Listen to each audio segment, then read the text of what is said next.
ನಮಸ್ಕಾರ ಸ್ನೇಹಿತರೆ, ಮಹಾಚಂದ್ರ ಯೂಟ್ಯೂಬ್ ಚಾನಲ್ಗೆ ತಮ್ಮೆಲ್ಲರಿಗೂ ಮತ್ತೊಮ್ಮೆ ಆತ್ಮೀಯವಾದಂತಹ ಸ್ವಾಗತ. ಸ್ನೇಹಿತರೆ, ಸರ್ಕಾರಿ ನೌಕರರಿಗೆ ಮತ್ತು ಪಿಂಚಣಿದಾರರಿಗೆ ಒಂದು ಶಾಕಿಂಗ್ ನ್ಯೂಸ್ ಅಂತಲೇ ಹೇಳ್ಬೋದು. ಯಾಕಪ್ಪ ಅಂತಂದರೆ ನೋಡಿ, ಪಿಂಚಣಿ ಮತ್ತು ಗ್ರ್ಯಾಚ್ಯುಟಿ ನಿಯಮಗಳಲ್ಲಿ ಒಂದು ಬಹಳ ದೊಡ್ಡ ಬದಲಾವಣೆಗಳನ್ನು ಈಗ ಸರ್ಕಾರ ಮಾಡ್ತಾ ಇದೆ.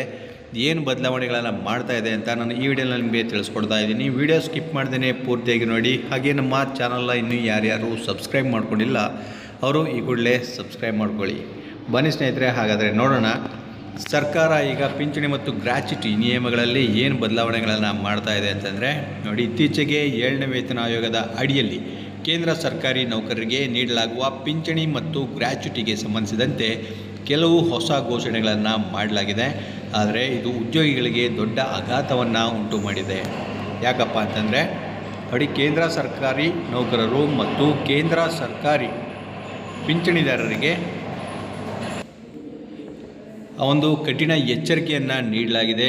ನೌಕರರು ತಮ್ಮ ಕರ್ತವ್ಯಗಳನ್ನು ಸರಿಯಾಗಿ ನಿರ್ವಹಿಸದಿದ್ದರೆ ಮತ್ತು ನಿಯಮಗಳನ್ನು ನಿರ್ಲಕ್ಷಿಸುವ ಚಟುವಟಿಕೆಗಳಲ್ಲಿ ತೊಡಗಿಕೊಂಡರೆ ಭಾರೀ ನಷ್ಟವನ್ನು ಎದುರಿಸಬೇಕಾಗತ್ತೆ. ಸೊ ಈ ರೀತಿ ಒಂದು ಎಚ್ಚರಿಕೆಯನ್ನು ನೀಡಲಾಗಿರ್ತಕ್ಕಂಥದ್ದು.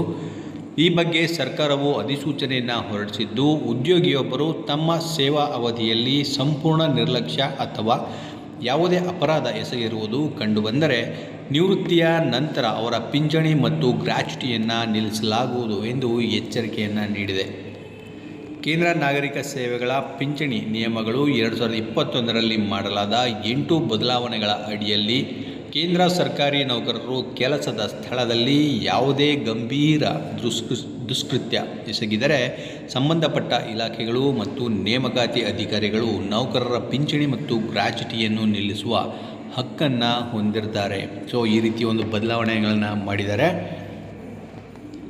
ಕೆಲಸದ ಸಮಯದಲ್ಲಿನ ನಿರ್ಲಕ್ಷ್ಯವು ನಿವೃತ್ತಿಯ ನಂತರ ಆರ್ಥಿಕ ಬೆಂಬಲದ ಮೇಲೆ ಪ್ರಮುಖ ಪರಿಣಾಮ ಬೀರುವುದರಿಂದ ನೌಕರರು ನಿಯಮಗಳನ್ನು ಪಾಲಿಸುವಲ್ಲಿ ಜಾಗರೂಕರಾಗಿರಬೇಕು ಅಂತ ಈ ಆದೇಶವು ಎಚ್ಚರಿಸುತ್ತದೆ. ಯಾರಾದರೂ ತಪ್ಪಿತಸ್ಥರೆಂದು ಕಂಡುಬಂದರೆ ನೇಮಕಾತಿಗಳನ್ನು ನಿರ್ವಹಿಸುವ ಅಧಿಕಾರಿಗಳಿಗೆ, ಉದಾಹರಣೆಗೆ ಸಚಿವಾಲಯದ ಕಾರ್ಯದರ್ಶಿ, ಅಧ್ಯಕ್ಷರು ಮತ್ತು ಲೆಕ್ಕ ಪರಿಶೋಧನೆ ಮತ್ತು ಲೆಕ್ಕಪತ್ರ ಇಲಾಖೆಗೆ ಪಿಂಚಣಿ ಮತ್ತು ಗ್ರ್ಯಾಚ್ಯುಟಿಯನ್ನು ತಡೆಹಿಡಿಯುವ ಬಗ್ಗೆ ನಿರ್ಧರಿಸುವ ಅಧಿಕಾರವನ್ನು ನೀಡಲಾಗಿದೆ. ಸೊ ಯಾರ್ಯಾರಿಗೆ ಅಧಿಕಾರವನ್ನು ನೀಡಲಾಗಿದೆ ಅಂತಂದರೆ ನೀವಿಲ್ಲಿ ಗಮನಿಸಬೇಕು ಸ್ನೇಹಿತರೆ. ಸಚಿವಾಲಯದ ಕಾರ್ಯದರ್ಶಿ, ಅದರ ಅಧ್ಯಕ್ಷರು ಮತ್ತು ಲೆಕ್ಕ ಪರಿಶೋಧನೆ ಮತ್ತು ಲೆಕ್ಕಪತ್ರ ಇಲಾಖೆಯ ಪಿಂಚಣಿ ಮತ್ತು ಗ್ರ್ಯಾಚ್ಯುಟಿ ಈ ಇಲಾಖೆಯಲ್ಲಿ ಇವರಿಗೆ ಈ ಅಧಿಕಾರವನ್ನು ನೀಡಿರ್ತಕ್ಕಂಥದ್ದು.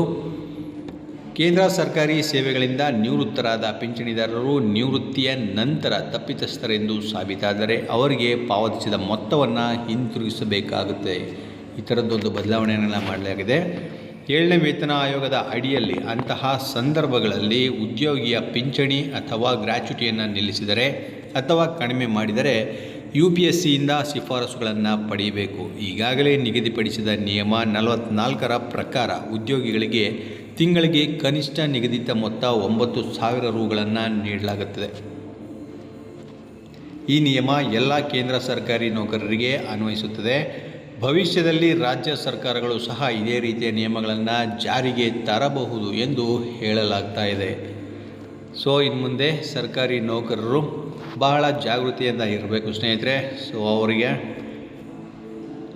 ಪಿಂಚಣಿ ಮತ್ತು ಗ್ರ್ಯಾಚ್ಯುಟಿಯ ವಿಚಾರದಲ್ಲಿ ಈಗ ಈ ರೀತಿಯ ಬದಲಾವಣೆಗಳನ್ನು ಮಾಡಲಾಗಿದ್ದಾರೆ.